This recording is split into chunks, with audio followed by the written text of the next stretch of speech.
আসসালামু আলাইকুম। আশা করি সবাই ভালো আছেন এবং সুস্থ আছেন। ১৯তম শিক্ষক নিবন্ধনের সার্কুলার যে কোনো মুহূর্তে আসবে, সম্ভবত এই সপ্তাহের লাস্ট কর্মদিবসে আসবে, ঠিক আছে। সম্ভবত বৃহস্পতিবারে, সে যাই হোক এই মাসে আসতে যাচ্ছে, আগামী এই ৮-১০ দিনের ভেতরেই। তো এই নিবন্ধনের সুযোগ সুবিধা নিয়ে আজকে আমি কথা বলবো। অনেকেই নক করতেছেন, আসলে অন্যদের মতন যখন তখন তো ভিডিও করা যায় না, আমরা যেহেতু কাজের মানুষ, অফিস টফিস থাকে, সব কিছু মিলিয়ে সুযোগ করে করতে হয়। তো সে যাই হোক, এটা নিয়ে আজকে একটু কথা বলবো। আর টোটালি আপনার ধারণা হয়ে যাবে যে আপনার বেতন ভাতা কী কী সুযোগ সুবিধা পাবেন এই ১৯তম শিক্ষক নিবন্ধনে। যদি সুযোগ হয় তাহলে সিদ্ধান্ত নিতে সুবিধা হবে।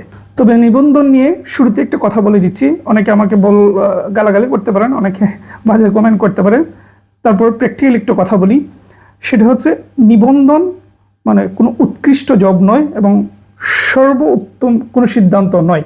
এটা কেন বলতেছি, যারা ব্যাচ পড়ায় বিভিন্ন স্যাররা আছে, তারা এই নিবন্ধনকে এমনভাবে হাইলাইট করে যেন মনে হয় নিবন্ধনটা আপনার জীবনের এইম ইন লাইফ, মানে এটা সর্বোচ্চ দিয়ে চেষ্টা করবে বা এটাই সব কিছু, মানে এটা মানে ফালতু ছাড়া আর কিছু নাই। এরকম নিবন্ধনটা হচ্ছে মন্দের ভালো, মানে সামাজিক মর্যাদা আছে, কলেজে হলে তো আলো মর্যাদা আছে, স্টুডেন্ট আছে, এলাকার মানুষ, সব কিছু সব ঠিক আছে, বেতন মোটামুটি খারাপ নয়, কিন্তু এটা তো ভাই গভর্নমেন্ট জব নয়, এটা সর্বোচ্চ কোনো ভালো সিদ্ধান্ত নয়। এটা হচ্ছে মন্দের ভালো। যারা জব করেন এখন নিবন্ধনে, অনেকে দেখলে হয়তো বাজে কমেন্ট আমাকে করবেন যে ভাই আপনি কোন হরিদাস পাল হলেন যে নিবন্ধনকে ছোট করে দেখছেন।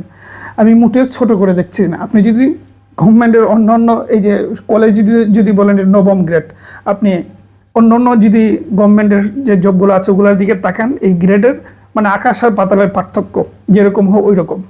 তো প্র্যাকটিক্যাল বাস্তব ভিত্তিক কথা তো আপনাকে মেনে নিতে হবে ভাই, ঠিক আছে।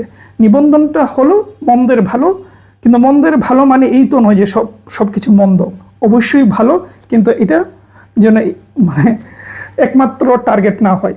এটা হলে আলহামদুলিল্লাহ, কিন্তু পাশাপাশি শতভাগ গভর্নমেন্টের জবের জন্য চেষ্টা করবেন। এটা আমি বলে দিলাম, কেউ ভুল বুঝলে কিছু করার নাই, কিন্তু স্যাররা যেভাবে এটাকে হাইলাইট করে আমার মনে হলো অতটাও কালারফুল জব এই নিবন্ধন না। যাই হোক, এবার মূল কথায় আসে। অনেকেই জানি কিছু বাজে কমেন্ট করবেন, কিন্তু এটা একদম প্র্যাকটিক্যাল কথা। প্রথমেই কলেজের লেকচারের কথা বলি। এটা হচ্ছে নবম গ্রেড, মূল বেতন হচ্ছে 22,000 টাকা আপনি পাবেন। তারপর পাশাপাশি বাসা ভাড়া বাবদ পাবেন 1650 টাকা। সামনের বাজেটে হয়তো এটা কিছুটা বেড়ে যাবে। তো সে যাই হোক, এই হলো বিষয়। আর চিকিৎসা ভাতা হিসাবে পাবেন আরও 500 টাকা। টোটাল আপনি পাবেন 24,150 টাকা। তারপর যদি আপনি অ্যাসিস্ট্যান্ট প্রফেসর হন তাহলে আপনার মূল বেতন হয়ে যাবে 35,000 টাকা। বাসা ভাড়া বাবদ পাবেন 2625 টাকা। চিকিৎসা ভাতা হিসাবে পাবেন 500 টাকা। টোটাল পাবেন 38,125 টাকা। তারপর যখন প্রিন্সিপাল হয়ে যাবেন তখন বেসিক হয়ে যাবে 50,000। বাসা ভাড়া পাবেন 3750, চিকিৎসা ভাতা 500, টোটাল 54,250 টাকা পাবেন। এবার আসুন সরকারি স্কুলের কথা বলি। 11তম গ্রেডের মূল বেসিক হচ্ছে 12,500 টাকা। বাসা ভাড়া পাবেন 1,000 টাকা। চিকিৎসা ভাতা 500 টাকা। টোটাল 14,000 টাকা আপনি পাবেন। তবে বিএড থাকলে সেটা 10ম গ্রেড হয়ে যাবে, তখন হয়তো 3,700 টাকার মতন সব কিছু মিলে আরও প্রায় পাবেন 17,700 টাকার মতন আপনার হয়ে যাবে। তারপর আসুন জুনিয়র শিক্ষক অর্থাৎ স্কুল 2, এটা 16তম গ্রেড। বেসিক হবে আপনার 9,000 টাকা। বাসা ভাড়া পাবেন 1,000 টাকা। তারপর হচ্ছে চিকিৎসা ভাতা 500 টাকা। টোটাল হবে 10,800 টাকা আপনি পাবেন। এই হলো মোটামুটি বেতনের বিষয়। তবে এই লেকচারার বলেন, স্কুল বলেন, স্কুল 2 বলেন, এই তিনটার ক্ষেত্রেই প্রতি বছরে আপনার বেসিকের প্রায় 50%-এর মতন দুটি উৎসব বোনাস পাবেন। তারপর বেসিকের 20% আপনি বছরে একবার বৈশাখী ভাতাও পাবেন। এছাড়া কিছু কিছু ক্ষেত্রে সব স্কুল কলেজে নয়, যাদের যে সমস্ত স্কুলের আর্থিক অবস্থা ভালো ওখান থেকেও স্যারদের জন্য আলাদা মান্থলি একটা দেওয়া হয়, সেটাও আপনি পেতে পারেন। তবে এটা সব প্রতিষ্ঠানের জন্য প্রযোজ্য হয় না। তারপর এই তিনটি ক্যাটাগরির ক্ষেত্রেই প্রযোজ্য যে প্রতি বছর বেসিকের 5% ইনক্রিমেন্ট পাবেন।